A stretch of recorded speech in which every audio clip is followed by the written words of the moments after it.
kainin daw niya. Sabi ni Jana, papakainin ko si Bebe.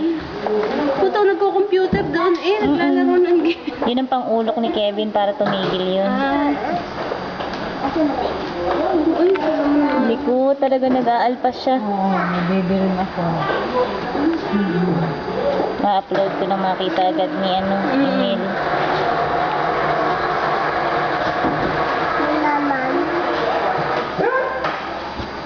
Si Efron may camera. Meron na yung cellphone ko, pero naglolo ko rin siya. Papasok ko na siya. Ayan ba yung binigay ng tita Bilin? Ha? May baby din si tita. Ano yung binigay ng tita Bilin mo? Ay, nasaan kayo bisa? Binalik mo na. At makita siya.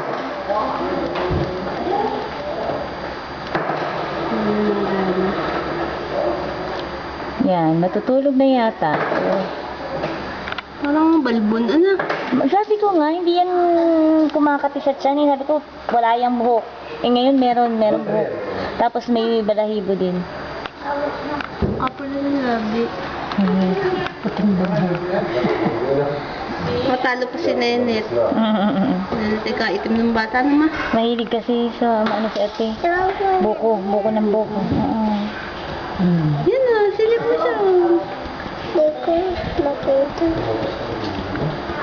Ikot. Mamaya pa yung maiirap sa recovery room.